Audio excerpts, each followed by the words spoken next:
Assalamualaikum warahmatullahi wabarakatuh.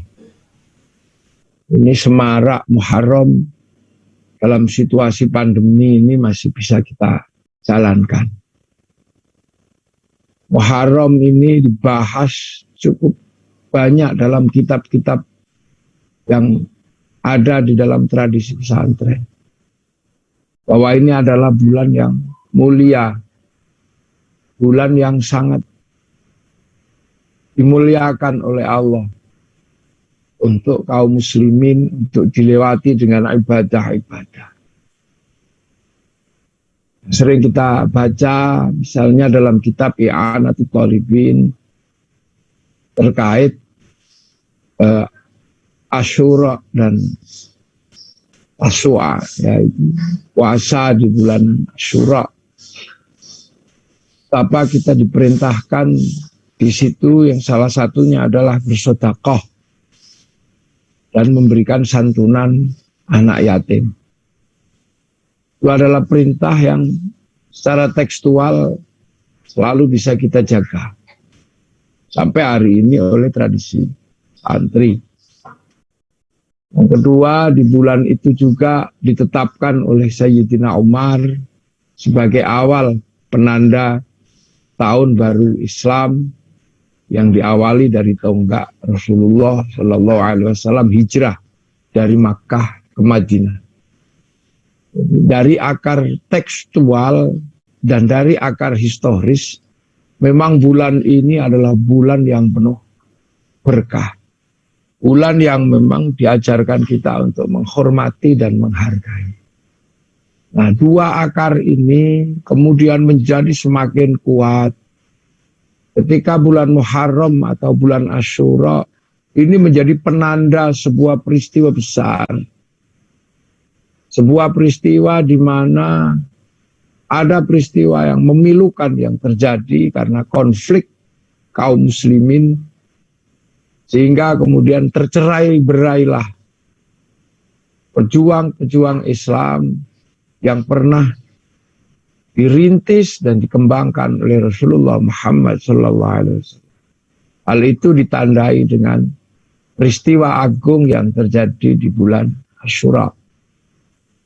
Bulan Asyura inilah yang kemudian dikenal juga dengan bulan Muharram, selalu diingat terutama oleh kaum muslimin Indonesia, di mana keluarga-keluarga besar kaum muslimin kehilangan tanah air, kehilangan tumpah darah, sama keluarga-keluarga Rasul kehilangan tanah air dan kehilangan tumpah darah karena konflik politik, sampai kemudian Sayyidina Husain terbunuh. Sayyidina Husain terbunuh di bulan Asyura atau bulan Muharram, menyisakan putra. Salah satunya yang tersisa adalah Sayyid Ali Zainal Abidin, yang kemudian membuat Islam harus menempuh jalur keluar dari jazirah tempat melahirkan Islam. Kembangkan berikutnya oleh putranya namanya Sayyid Bakir, diteruskan oleh Sayyid Ja'far Shadiq, diteruskan oleh Sayyid Ali Uraidi, terus bergeser. Teruskan oleh Sayyid Muhammad, bergeser keluar dari jazirah, diteruskan oleh Sayyid Aisyah. Oleh Sayyid Aisyah diteruskan keluar oleh namanya Sayyid Ahmad Al-Muhajir. Dari Sayyid Ahmad Al-Muhajir, makanya Al-Muhajir gelarnya karena hijrah. Dilanjutkan oleh penerusnya yang namanya Sayyid Ubaidillah. Sayyid Ubaidillah melahirkan turunan besar Sayyid Alwi.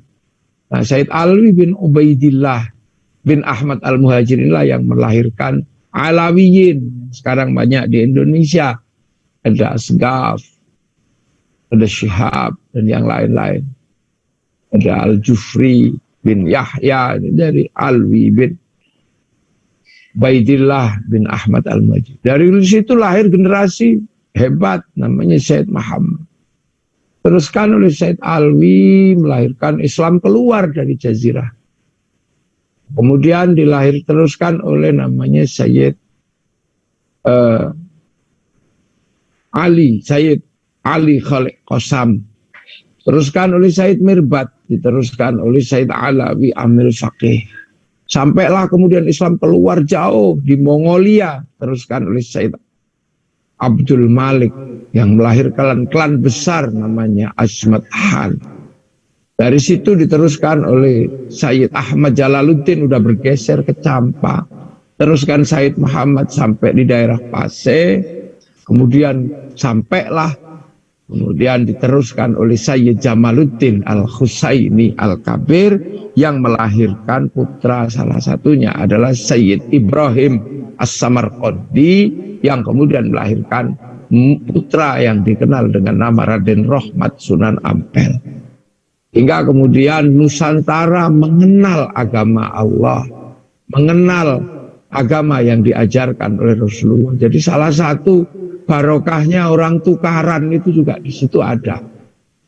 Jadi barokahnya ternyata ada, tukarannya Sayyidina Husain dengan Yazid bin Muawiyah, itu tukarannya para sahabat, itu melahirkan Islam berkembang sampai Indonesia. Mungkin kalau tidak ada tukaran itu. Nah, makanya kemudian peristiwa itu selalu dikenang. Terbunuhnya keluarga Rasulullah selalu dikenang di bulan Asyura. Makanya di Indonesia ada tradisi bulan Asyura atau buntutnya yang dipakai namanya bulan Syuro, tidak menikahkan anak karena itu bulan duka.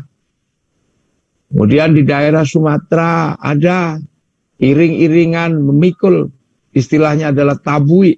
Tabui adalah tabut-tabut atau mengingat keranda-keranda yang bentuknya seperti menara-menara. Karena peristiwa itu terjadi di Karbala, di mana daerahnya adalah daerah Persia.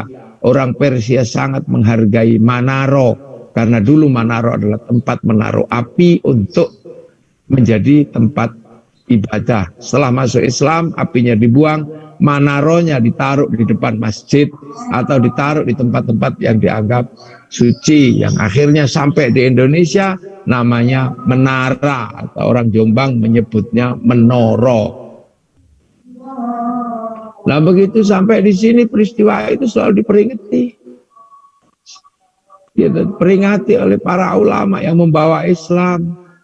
Terbunuhnya keluarga Rasulullah melahirkan yatim piatu, yatim piatu.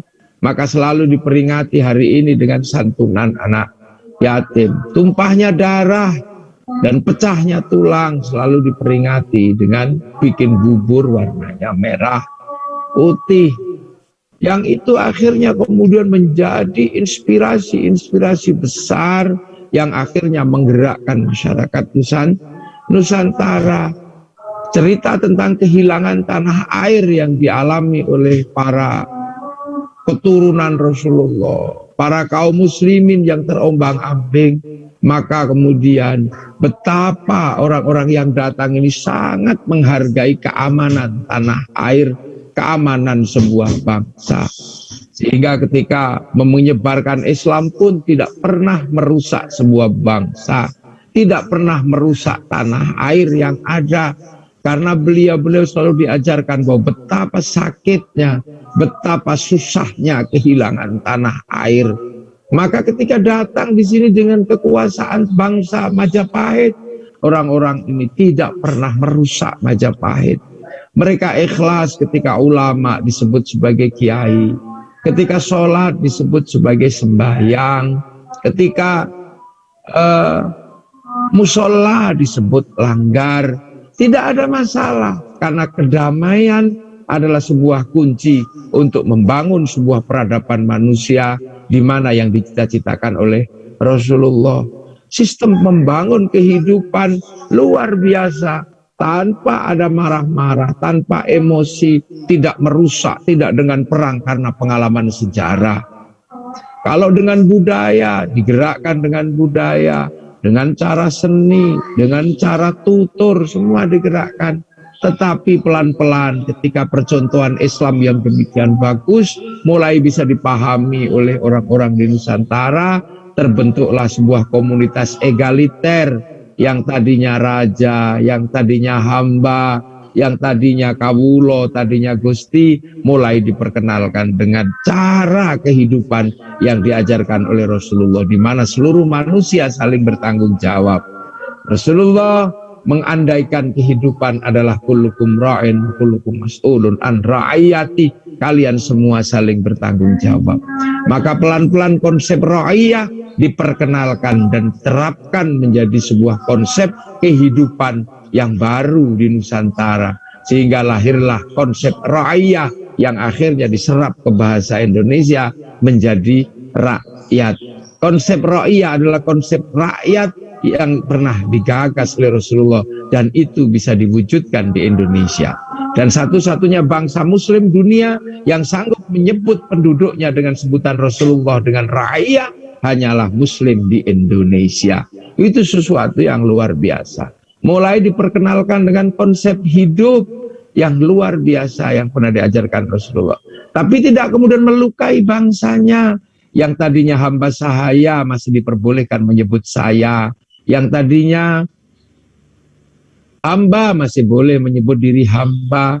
Yang tadinya kawulo masih boleh menyebut diri kulo. Kemudian dikenalkan dengan bahasa kehidupan bersama antar ra'iyah yang saling bertanggung jawab. Yang akhirnya kemudian lahirlah musyarakah atau masyarakat. Sistem ini tidak melukai siapapun.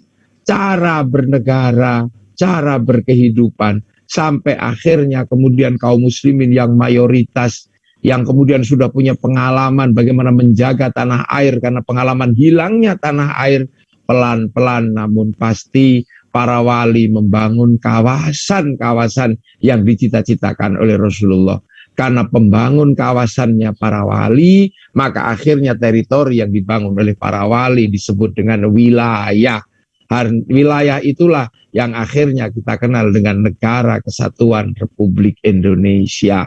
Nah, begitu kesepakatan Negara Kesatuan Republik Indonesia disepakati, maka ada pemimpin rakyat, ada mekanisme rakyat, lahirlah Majelis Permusyawaratan Rakyat, lahirlah Dewan Perwakilan Rakyat. Bahasa yang dipakai adalah bahasa Arab, bahasanya Rasulullah, bahasa Al-Quran, bahasa nanti kita di surganya Allah. Kalimat-kalimat itu tidak dirubah. Majelis Permusyawaratan Rakyat, Dewan Perwakilan Rakyat dengan tingkatan-tingkatannya.